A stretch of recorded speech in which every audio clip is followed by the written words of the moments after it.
So ladies and gentlemen, boys and girls, I'm here to give you guys my 1 year later review on the iPad Pro 9.7 inch. I had this product for a year, I'm ready to do my review, and you know, I figure 1 year or more, you know the device, you know how to use it, so that's exactly what this video is about. So I'm going to be talking about the durability, the features I used, why did I even buy this iPad, and all of that good stuff. Everything is free script, so I don't have no script in front of me. And as you guys can see, the color I picked up was rose gold, 32 gigabytes, which I gotta say it was a regret, and I'm gonna get to that in a little bit. And you guys can see I have my name engraved, so SimplyPops. So talking about the specs and the features, this camera is a 12 megapixel camera, so this has more megapixels than my iPhone 6 Plus. You can see the flash, so this is the first ever iPad to feature a flash. So this was ahead of its time, and I'm gonna get to that in a little bit too as well. You have your sleep wake button, so you guys can see your lock button is there. Your speaker grill, so this has 4 speakers. Your headphone jack, which I don't know if Apple's gonna keep the headphone jack on the iPad models, but we gotta wait and see. Hopefully they keep it. You have your smart connector, which by the way, I never used. Not one time, never. I never used it. More speaker grills, so you have 4 speakers, as I mentioned that. Your lightning connector, so this is used for charging, syncing, and all your stuff that you like to do. Your volume rocker, so up and down. Your mic. Only reason why I'm saying this iPad is ahead of its time, because you have the rose gold color. This is also the first iPad to have the rose gold option, which by the way, the 12.9 inch to this day, the iPad Pro 12.9 inch don't even have a rose gold option. Like, what is Apple doing? So yeah, so this iPad was pretty impressive, and it's portable. It's small, it's light, it weighs less than a pound, it's thin, so you know, what more can you ask for? And it's powerful, most importantly. So this thing is packing with the A9X chip, 2 gigabytes of RAM. Still holds up today in 2017 or 2018. Which, by the way, the bigger size iPad, the 12.9 inch display, it features a 4 gigabyte of RAM. But it still holds up really, really well in terms of performance. As you guys can see, I can go into music. It pops right up, which I don't use Apple Music. I use Spotify. If I tap on that, it loads right up, just like that. Yeah, in terms of performance, it really holds out really well. Look how fast that was. What else? Settings, blue, App Store, loading. That's it. And by the way, guys, I made so many videos just about this iPad Pro to the point where it's just like, saying all of this is like a recap now at this point. I made so many videos. I took this iPad Pro to school, my college, and I still use it to this day with the Apple Pencil, which I cannot find, by the way. I'm still kind of mad about that. So you guys can see all my notes.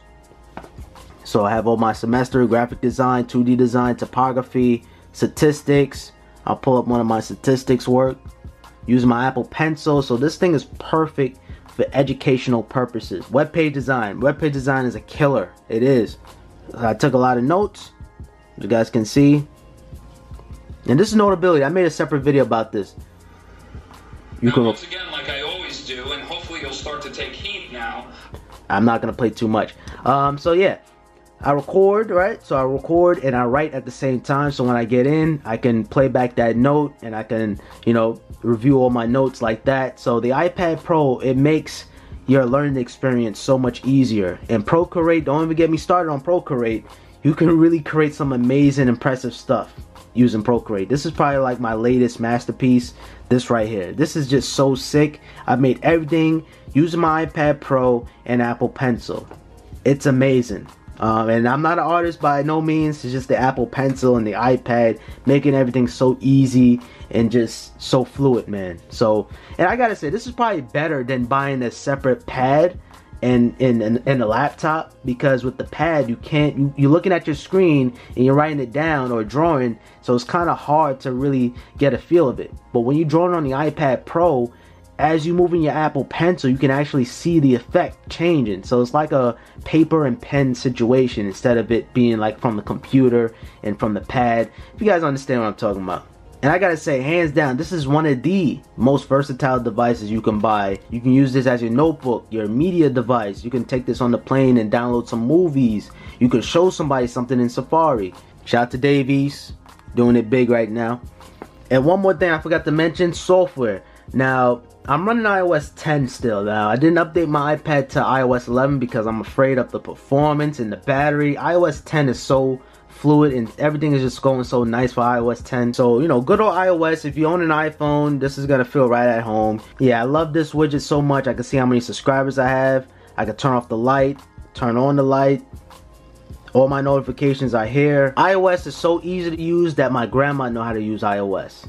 It's that easy, guys. The display, good old Retina display. It's the same exact display as the iPad Air 2. But yeah, that's not a problem because that display is good too. Show you guys that performance. Look at the details on that thing.